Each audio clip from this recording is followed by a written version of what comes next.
Especialistas discutem o pacote anticrime do ministro Sérgio Moro nesta terça-feira. Direto para Brasília, aqui no Jornal da Manhã, Antônio Maldonado.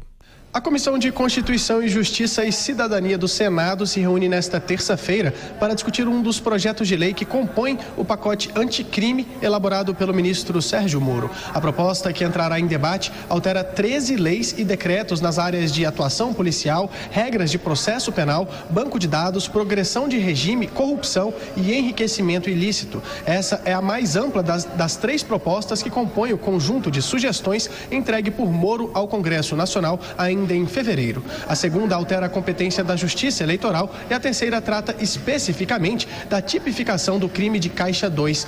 Todos os projetos são assinados pelo presidente Jair Bolsonaro, mas foram pensados pelo ministro da Justiça e Segurança Pública. Os textos, inicialmente, foram entregues à Câmara. Como os deputados estavam focados na reforma da Previdência, houve então um atraso no início da tramitação. Para agilizar as discussões, alguns senadores, como é o caso do líder do PSL, Major Olímpio, adotaram os projetos.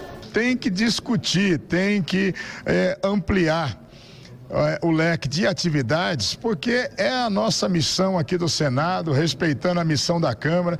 Não dá para ficar parado no tempo, falando, não, agora nós só discutimos Previdência, porque as pessoas continuam sofrendo. Para o debate nesta terça-feira foram convidadas 19 pessoas, promotores de justiça, juízes, professores de direito, representantes dos Conselhos Nacionais de Justiça e do Ministério Público, policiais civis e militares e especialistas em segurança pública, como a diretora executiva do Instituto Igarapé, Ilana Zabó, e o ex-ministro e ex-deputado Raul Jungmann, o ministro Herman Benjamin, do Superior Tribunal de Justiça, Raquel Dodge, procuradora-geral da República, Maurício Valeixo, diretor-geral da Polícia Federal, Felipe Santana Cruz, presidente do Conselho Federal da Ordem dos Advogados do Brasil, e Deltan Dallagnol, procurador da República, também foram convidados para participar da discussão que acontece nesta terça-feira no Senado Federal.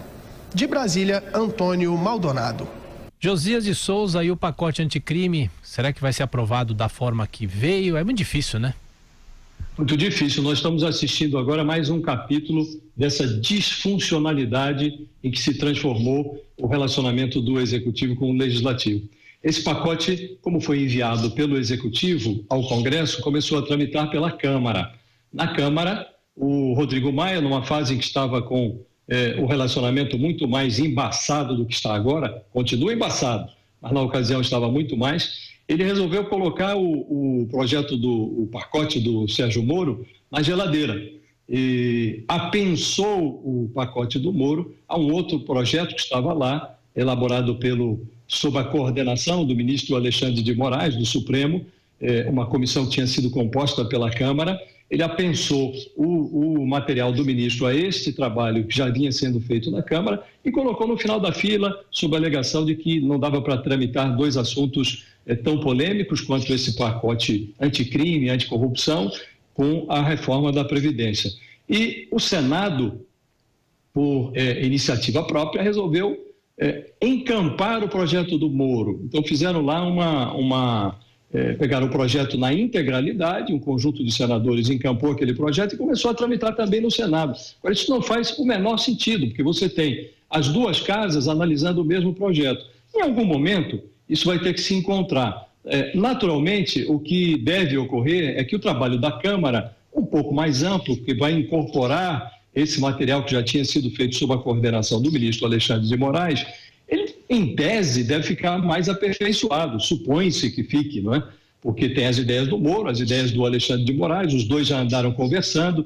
Então, é provável que este projeto da Câmara tenha primazia sobre o outro do Senado. Então, se isto ocorrer, o Senado está agora perdendo tempo, gastando o tempo dos senadores, o tempo dos convidados que vão lá para debater e gastando o dinheiro do contribuinte à toa. Mas, enfim, discussão nunca é demais, eles vão ter que votar em algum momento e pelo menos vão amadurecer o tema, mas que é disfuncional,